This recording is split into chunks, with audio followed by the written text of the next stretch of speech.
Hello, small group leaders, life group leaders of True Hope Church.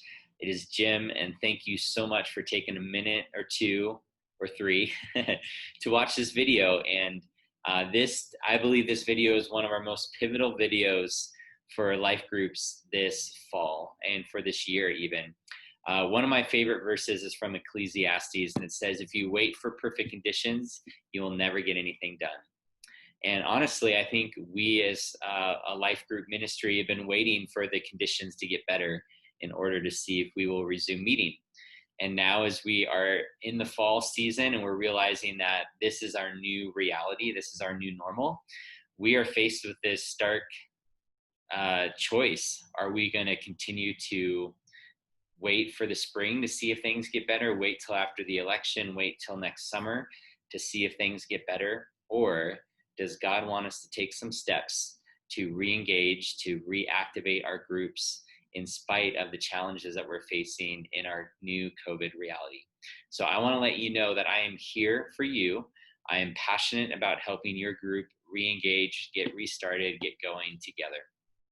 Now, with that, there are some realities that we're going to have to face. One is the reality that we're not going to our group's not going to look what it looked like in January and February and March. It's going to look a lot different than that. Also, that group is probably going to be about half the size that it was when you started. Now, if it's more than half, then kudos to your community and your connection that you have not let this season affect you in that way. But it's been really interesting as a pastor here and someone working on staff at True Hope Church to see how many people from this church that I run into at a grocery store, at a restaurant, out and about driving in the shopping mall, who have not been back to church. They don't feel safe maybe to come to church, but they'll go out shopping. Or maybe it's just an indication that when you get out of a habit, it takes that much longer to get back into that habit, right? And who doesn't love Sunday mornings in their PJs, right? So as a small group leader, as a life group leader, you are going to be facing that challenge too. So expect that not everybody in your group will come back to the group right away and re-engage with the group. But keep this in mind. Jesus focused on those that were receptive. So make it available. Let everybody know that you're re-engaging online, you're re-engaging in person. We're going to talk about those options in a minute. But focus on those who are eager and receptive to get back to group. And don't spend all your energy trying to convince those who are not ready, who you haven't heard back from, to try to get them to come back. We need to focus on where God is moving, not where we don't see God moving, okay? So with that in mind, I want to share with you a couple of ideas of ways to re-engage with your group this fall.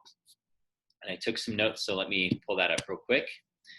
So here's a couple of ways. Your group might be a group that will just focus on meeting on Zoom or some online platform.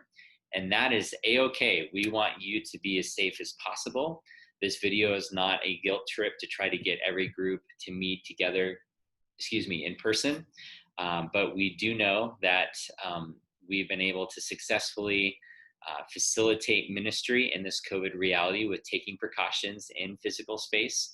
So that is something we'll talk about in a minute. But please continue your group online. If your group is meeting online on Zoom and you've been limited to those 40 minutes on Zoom, come talk to me. I would like to talk to you about how we can supplement some of the costs for you to get a Zoom subscription this year. So that'll give you more freedom and more ability to do more with Zoom. So let me know.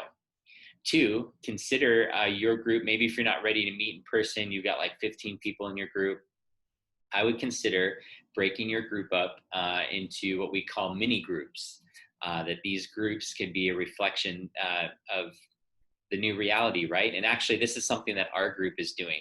So we have 14 people in our group. That includes 6 kids. So we have 8 adults and 6 kids in our group. And we're over the 10-person limit that the CDH has given our state right now. So what we've done is we've split into these micro groups. So 2 couples in one home, 2 couples in another. And on occasion, we Zoom in together so we can all talk. But most of the time, we're really enjoying the conversations we're having one-on-one with these couples. And each week, we rotate it up. So in the course of a month, we've been able to connect with everybody in the group. And that has been wonderful for us in this season.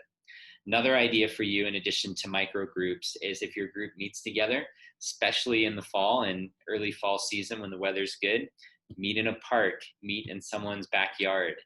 I would even consider meeting in somebody's garage when the weather gets cooler.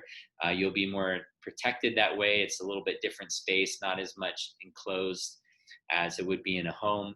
So think creatively of ways that you can do that. Maybe you're a group that's like, you know what, we're kind of, quarantining to some degree, but we're okay to meet together and make this group part of our bubble, and we'll still take precautions, we'll still wear masks, we'll still do those things, but we want to meet in person. I would encourage you to do that. And maybe you don't know of a space that you can meet in person because you're in a small apartment or something like that. Dina and myself have sat down and talked through what can we do to help your group move forward. And what we've identified is that we're going to make, as much as possible, we're going to make the building here usable and accessible to you. Now, we want this to be a season. Down the road, when things get better, we think it's best that groups meet in neighborhoods, they meet in homes, they meet in parks. That's part of the mission of groups, is to be in the community. But if there's limitations on that right now, we want to make space available for you to use the building. I meant to share a picture with you of a staff meeting of us using the lobby or one of our bigger rooms, and we're spaced out for our staff meeting, and we do that every week. And so maybe consider using our building as your space for your group, and we will have that space sanitized before you use it. Now, there are a couple things that we'll need from you, and we'll talk through that in detail if you're interested, but that's another option to keep in mind as well. Okay, I think that's all of it for that. So what does this look like for us when it comes to content? We had talked about doing Rooted this fall, but that has changed. Everything's changing right now. So it's like, what are we going to do?